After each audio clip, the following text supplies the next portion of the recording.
right, we're here with Greg Miller, second-year head coach of the men's basketball team here at Trinity International University, previewing the upcoming 2020-2021 season, which will begin on Saturday, November 14th at Lincoln Christian. Coach, how you doing? I'm doing well, Joel. How are you? I'm doing great, trying to get by in these tough times. And Absolutely. Let's start with those tough times. It's obviously been a difficult year in sports with COVID-19. How's your team adapted to these changing circumstances with their practice routines and other aspects in preparing for a season like this? No, for sure. I mean, it's been very tough talking with obviously the other coaches at Trinity, coaches across the nation basketball-wise. I mean, it's affected every single one of us. And you talk about practices being affected. Shoot, man, this has gone on since June, unfortunately. And we weren't able to have our summer camps in June. We brought in a lot of new guys, and we'll hit on that later on. But we weren't able to bring them in before school, and then it's like start and stop. But to be completely honest, I am proud of our guys and how they have responded. This is a tough time. The biggest thing we're trying to do is just focusing on controlling what we can. There are so many things you can't control right now, and if you focus on those, you're going to stress yourself out and just trying to control everything. So we just want to focus on what we can control. Currently we are in quarantine as a team right now. As you can see, I'm at home. So we're doing our best to, do Zoom meetings, talk to our guys, over the phone, face-to-face, FaceTime, just try and keep them up to date as best we can and learn while we're away from each other. Yeah, COVID-19 already putting a stamp on the season as the conference schedule has been reduced from 22 to just 14 games. How does that shortened league schedule affect you guys as you're playing this year? Because you're only going to be playing each team once now. Correct. And honestly, it obviously makes those games even more important, you can say, because you have 14 instead of 22. So there will be a stress on those games. Obviously, there always is in conference play. But I think the biggest thing that it affects right now is, our season being pushed back. Originally we were supposed to tip off the last weekend of October. We are now pushed back to a November 14th start date. And so our non-conference is very, very consolidated. We will have 11 practices leading up to that first game when usually we're like 30. And so, just as a coach, I think I'm more stressed out about it than our guys are. Our guys look at the non-conference schedule and they say, oh man, coach, we have like 3 games a week or, minimum 2 games a week. This is awesome. And as a coach, you're thinking, yeah, it's good for you guys, but I'm stressing about, will we get in everything that we need to? Can we prepare our guys as best we can? So, it doesn't change anything in terms of how we're going to do it or what we're going to do.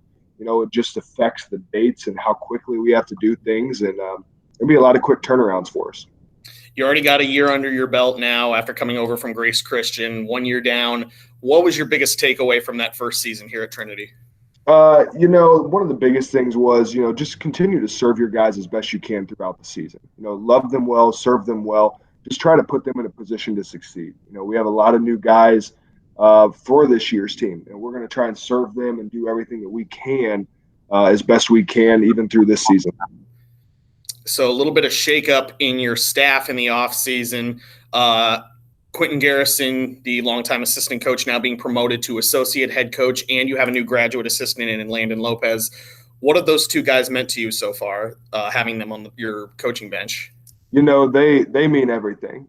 Q's been here longer than I have, and it was the best thing that I could have done when I got this job was to keep Q and promote him. I mean, he's the heart and soul of this program, and the relationships that he has with the guys, the knowledge that he brings on the court.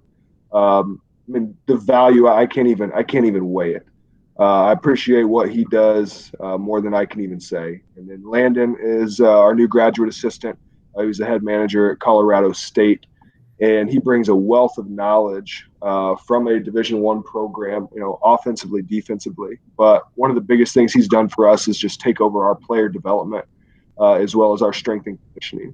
And before we went into quarantine, our guys on average had put on just over 5 pounds since stepping on campus, with Michael McKay leading the way at over 13 pounds since he'd been on campus. So, Landon has really taken that role and ran with that, as well as in practice stuff. But mostly right now, it's just been, the player development side as well as the strength and conditioning. Let's talk about some of the guys now. You got returners in Brandon McQueen, Jonathan Johansson, Diamond Presniakovis, Brandon Lawani, Mark Smith, just to name a couple of them. What are you hoping to see from the veterans this year? The biggest thing in this year specifically is just the leadership on and off the court, because, once again, 48 hours could look a lot different, then than it was right now. There could be drastic changes just coming and going of the season. So the biggest thing I'm looking for those guys is the leadership factor, obviously on the court, but off the court as well. We have a good group of returners that bring a lot of different aspects to the court. We've got some good guards, we've got some good bigs.